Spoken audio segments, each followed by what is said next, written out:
Good morning and greetings. My name is Bala Anthony. I am the head awo with Okanran Sode Temple. I am on this morning. We are live and giving and sharing messages of Ifa on Sunday. So came on to make some announcements and to, of course, share a story of Ifa and a theme for today. So thank you for joining me.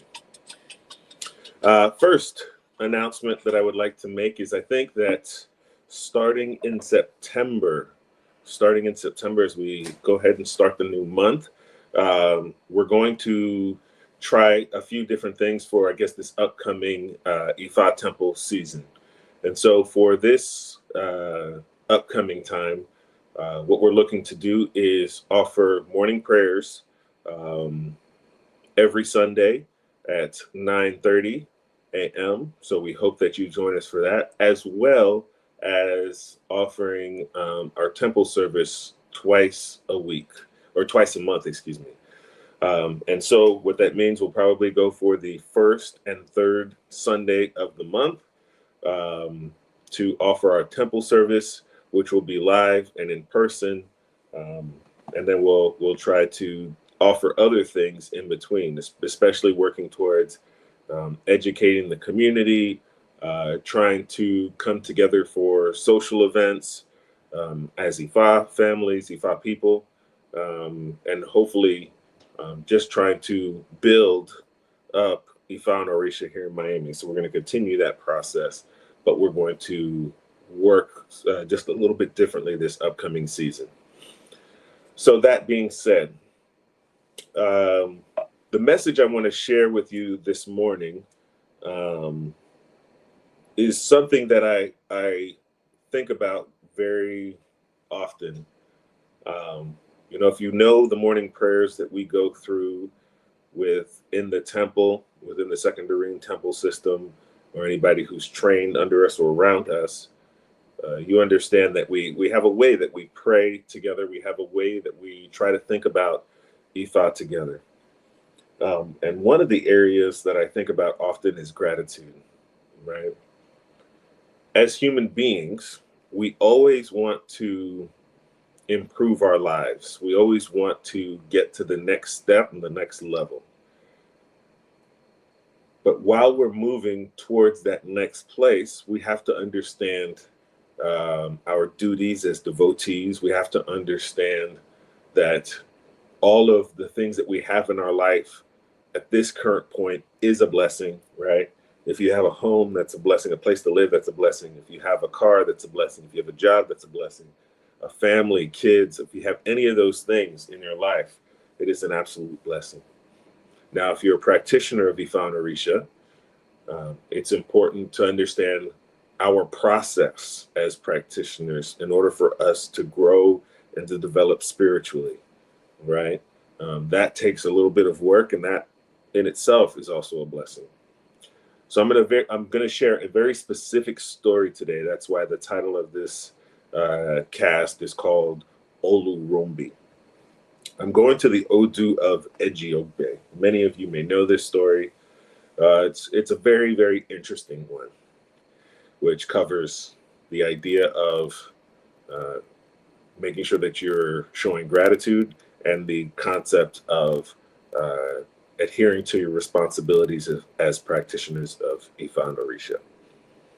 So let's jump into this Odu from Ejiobe. All right, Ashe. Ifa says that it is when the day dawns that we greet one another. Failure to greet each other amounts to malice. Refusal to greet one means malice there's malice with such person. This was the forecast for Olurombi, who wakes up early in the morning and declared that she would never greet Ifa anymore. When asked why, she responded that she followed Ifa for so long, but her Ifa was of no benefit to her. Orumila worked early in the morning. He said, Olurombi, good morning to you. Olurombi responded with, hmm, hmm. Orumila said that Olurombi, why are you murmuring and grumbling? Olurombi responded that it was because she had no money. Olurombi prepared the herb, or excuse me, Orumila prepared the herb of wealth for Olurombi. Olurombi became wealthy. After securing abundant wealth, she refused to give thanks to Ifa. So, stick with me here. This is a healthy story. So we have the story of a woman whose name was Olurombi. Uh, she was in a particular position. She was an Ifa devotee, and she was looking for her life to change. Right? She at one point was practicing her morning prayers. At one point, she was greeting Ifa. At one point, she was a good practitioner, as it says in the verse. And because she hadn't seen progress in her life, she started to become challenged and annoyed, right? So what did she decide to do? She says, well, you know what? If Orumila, if Ifa is not going to show up in my life, then why should I continue this practice? And I think about this often. I want you all to think about this carefully. Now, one of the tenets of Ifa is patience, right? We must show patience in our life. And I've shared with others that Ifa says that when we get to the point where we say, I've been patient enough, that is the definition of not having patience, right? It takes time. It takes time for us to wait for things to manifest. If Ifa says that things will work out in our favor and we offer ebo, then we have to have patience to allow things to develop and to manifest. So, getting back to Olurombi, at this particular time, she was grumbling about wealth, as the verse says. And because of the lack of wealth, she decided she didn't want to go to Ifa anymore. And that was going to be Ifa showing, her showing Ifa, well, if you're not going to help me, then I'm not going to do anything. Olurombi says, hey, no problem. Come to me and let me assist you with your challenges. So Orumila prepares an herbal option for her to start to develop her wealth, and it worked wonderfully, right? She had now started to find wealth in her life, and so things started to improve greatly.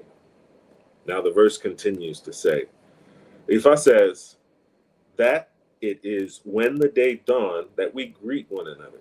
Failure to greet each other amounts to malice. Refusal to greet one means keeping malice with such person. This was the Ifa cast for Olurombi, who woke up early in the morning and declared she would never greet Ifa anymore. When asked why, she responded that she followed Ifa for so long, but her Ifa was of no benefit to her. Orumila woke up early in the morning. He said, Olurombi, good morning to you. Olurombi responded, Orumila said that, Olurombi, why are you murmuring and grumbling? Olurombi responded that she has no spouse, so that's why she's grumbling and murmuring. Orumila gathered Ifa leaves for Olurombi to start to work towards getting a spouse. After securing a spouse of her choice, she refused to give thanks to Olurombi. So here's Olurombi's next request. She was not waking up to greet Ifa anymore, right, because she lacked wealth. Orumila comes to her aid, allows her gives her the support for her to have wealth. Now she's grumbling because of lack of spouse. So Orunmila comes to her aid again and gives her support in the area of spouse.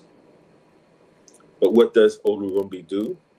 She finds herself in the position where, again, it looks as if she's being a little bit ungrateful or being an ingrate, right? She's not thankful for the goodness that Ifa has brought to her life. So she continues her progress. She wakes up in the morning. She's not going to greet Ifa. And for those of us who are Ifa practitioners, we understand that that is a part of our process, right? Is our morning prayers. It says, when an Ogun priest wakes up, whether he's offended Ogun or not, let him kneel down and pray for forgiveness. When an Orishanla priest wakes up in the morning, whether he is offended Obatala or not, let him kneel down and ask for forgiveness from Obatala. When Orumila's disciple wakes up in the morning and they ask him to kneel down to Orunmila and pray for forgiveness, right? So this is a part of our process as devotees. And Olurombi is like, nah, you know what? I think I'm just going to take a break. Well, if you couldn't guess, the verse continues on. Right? Ifa had made Olurombi prosperous. He had made her. Now someone who could attract a spouse, and she had a spouse in her life, right? She continued with her challenges against Ifa, and Ifa comes to her again. The verse continues on to say, Olurombi woke up early in the morning and decided not to greet Ifa. Orunmila woke up early in the morning. When Orunmila asked Olurombi, why are you not greeting me? She grumbles again at Orunmila. Orunmila asks her, well, what are you murmuring about now? And she says, well, I've been serving Ifa for so long, but I have nothing to show you with it. I have nothing to share to show for it, right? Why am I greeting Ifa? There's no goodness in my life. Let's not forget about the wealth and the spouse. But this time she was looking for a home. Orunmila says, okay, no problem. So Orunmila does what he does and ensures that Olurombi becomes a house owner, right? So he goes his third time now. So he goes to support her with money, with spouse, with dowry, with a home. What does Olurombi do? Olurombi still decides that she does not want to greet Ifa. So the time goes on. The next morning that she wakes up early, again, she decides not to greet Ifa, as I was mentioning. Orunmila comes back to her and says, Olurombi, why do you not greet me? To not greet one is showing malice. Olurombi says, wow, I've been greeting Ifa for so long, and I have nothing to show for it. Orunmila says, well, when you had no money, I came and I provided you with money. When you had no spouse, I came and provided you with a spouse. When you had no home, I came and provided you with a home. She says, but now I have no children. I have no legacy. Orunmila says, okay. Well, it's important that you have to show appreciation, Olurombi. But I will tell you this. If you want to have children, go and make your request at the foot of the Iroko tree. Right? Ask the Iroko tree for what it is you want. But I encourage you to show thanks, to show gratitude for what it is you're going to ask for. Olurombi gathers herself. She's kind of at a place where, again, she's still tired of Ifa. Again, she's been provided a house, money. She's been provided a spouse. She's been provided a home. But now she's looking for a child. And she doesn't believe that the Iroko tree will provide her with a child. She's, what is this? But she goes anyway. As she gets to the Iroko tree, she sees plenty of other women, all kneeling down and praying to the Iroko tree and asking for the blessing of a child. Iroko tree, I have been barren and I cannot provide a child for my husband. I'm afraid that he will leave me. Please provide me with a child so I can continue to live a wonderful life. If you do so, I will provide you with a big goat. Another person. Iroko tree, please, all I want in my life is to have a beautiful child. If you are able to do so this time next year, I will bring you a chicken. She heard people asking for all of these different things and promising to bring the Iroko tree something, right, in order for their wishes to come true. Now, Olurombi, she wasn't really watching or believing in any of this. And that's the interesting thing. So she decides to go, she kneels down to the Iroko tree. She says, Iroko tree, if you provide me with a child, I will give you the head of that child this time next year.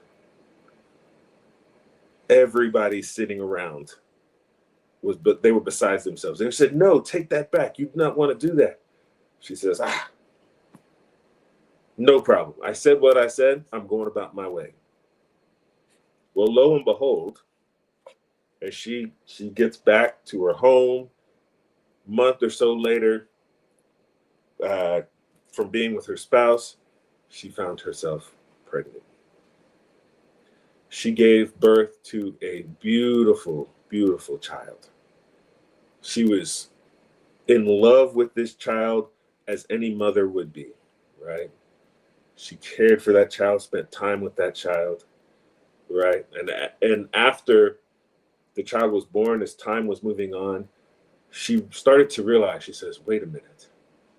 I had promised the Iroko tree that if the Iroko tree allowed me to have a child, that I would give the child's head to the Iroko tree. What do I do?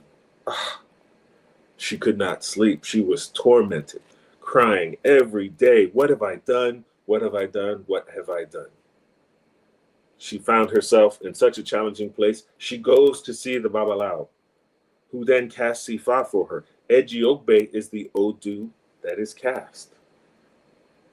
The Awo explained to her, you are in quite a challenging time because you do not show appreciation, because you did not show gratitude. You ended up making a mistake which will cost you big. The Abo for her at this particular time was to bring 2 giant he-goats as well as 2,000 calories and a knife. She immediately complied. She says, whatever I can do in order to save my child, please help me. The Awo took the he-goat, offered Ebo, gave her the other he-goat as well as the other knife, which was then taken with her as she went back to visit the Iroko tree. So as time went on, she gets to the Iroko tree, and she's begging and pleading with the Iroko tree. Now the Iroko tree found itself in quite a position because now the Iroko tree is showing a bit of frustration and anger because a year ago she had made a promise and now she wants to go back on her promise. Right? No, you said you would give me the head of your first child. So that is what I'm expecting from you. Who comes in to help Olurombi? Eshu Odara. Eshu Odara says, okay, we will take care of this for you. So they brought the baby, they brought a sack, right? Eshu Odara slaughtered the goat when it looks like he was slaughtering the baby because the baby was behind the sack, takes the head of the goat, puts the head in the bag, and leaves it as an offering. Eshu says to Iroko, now is that enough? Do you accept this offering and let this woman be? Iroko says, yes. Thank you. I accept this offering. So Olurombi takes off, has her baby hidden with her, and she is forever grateful. Now, when the Iroko tree opens the sack, she's the head of the goat. But he had already accepted the offering, and so he could not go back and say, I don't want this anymore. So that is how Olurombi had escaped the challenge of offering the head of her first child. So this is such a powerful, powerful story. As I started to talk in the beginning, some of the things that we have to think about as practitioners of Ifa and Orisha, right? It's a very healthy story, very long story. This story reminds us of many things. One, as devotees of Ifa and Orisha, we have a responsibility.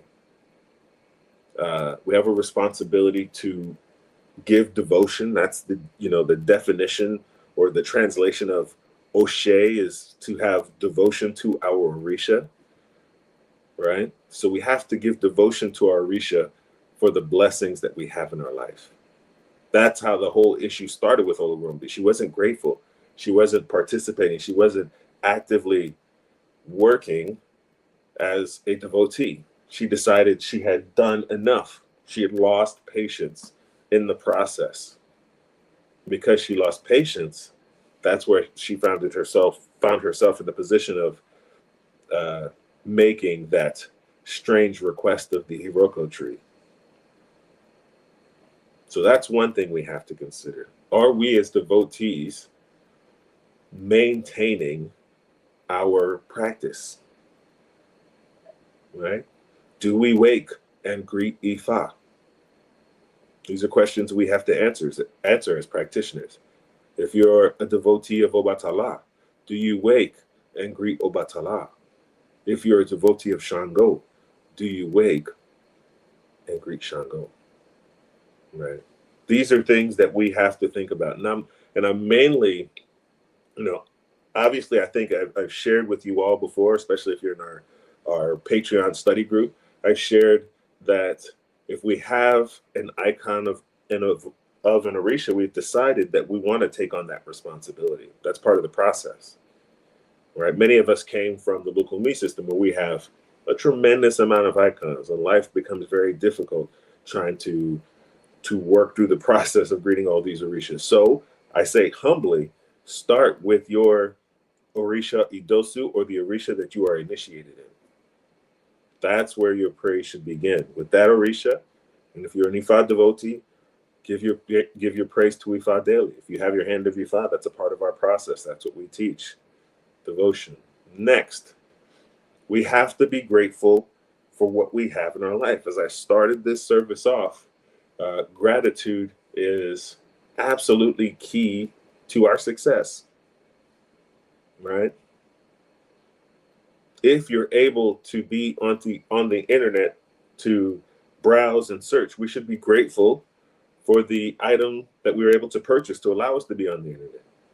We should be grateful for the shoes, the clothing, the food, the house, our spouses, our children.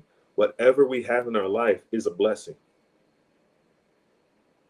And even if it seems as if we have nothing, we have to take a moment to stop and realize that we're wrong. Because to have nothing is a serious place to be, right? It is a serious place to be. And so we have to work towards those things that we need. If we're lacking one thing, let us say we're lacking this thing. If we're lacking 5 things, let us say that we're lacking those 5 things. But let us not be like Olurombi, who says, I've praised you for so long and I have nothing to show for it. Right? Let us not be in that place. The other thing I want us to consider about this particular story is that for Olurombi, the first thing that she was seeking was wealth.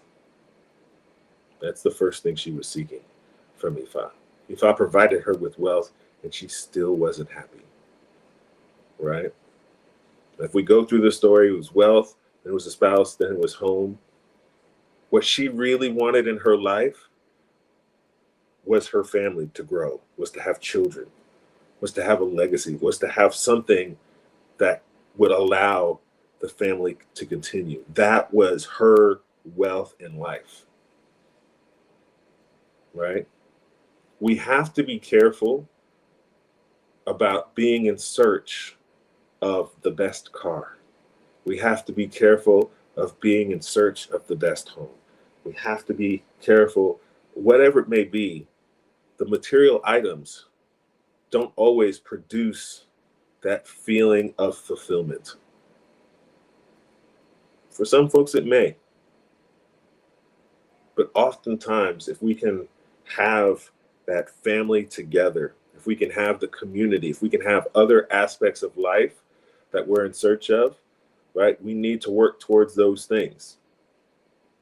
Right? It also makes me think of, even though we may have everything, myself as a position of being a man and a father in my home, I'm constantly working to think about how I can provide for my family. But if I work all the time and too much, then I'm not spending any time with my family, right? So I have to think about the things that are important in my life. And I think this story of Olurombi points to that, especially in my case, because I feel like my family is everything, right? I feel like they are the ones that help me feel fulfilled, and that may happen for many of you out there. So think about those things. And so with that, bringing it all back together, this story of Olurombi is such an important one for our practice, because we want to make sure that we are taking care of the things that we need to take care of. We have to be clear on what our goals are and what we want to work towards. We don't want to get to a place where we're constantly searching to fill a want, right? Fill a want, like I want that, I want this, I want that, and then ignore the other things that are important to us, right? Our spiritual health, our family health, our ability to show gratitude to those around us, and then teach that gratitude to others who come. So with that, I thank you for joining me this morning for the story of Olurombi. I hope that you can think about different messages, and maybe those messages apply to you in a different way. And you can get something from their stories. So as I said in the beginning, some of the announcements that I made will be going starting in September. My goal is to be consistent of in-person temple services on the first and third week of the month. And if we have a lot of participation, that may change. But for right now, just to allow us to come together, that first and third weekend of the month will be when we offer our temple services. And in between then, I would love to incorporate community events. On occasion, it could be something that we have as a social event or a community event, because it's important that as practitioners, we get out to do more and not focus on just ourselves. So we'll be working towards those things. If you have ideas, we'd love for you to bring them to us, bring them to our group so that we can do more. So with that, I hope you have a blessed day and a wonderful week ahead. Aboru aboye, aboshishe oboato. Be well.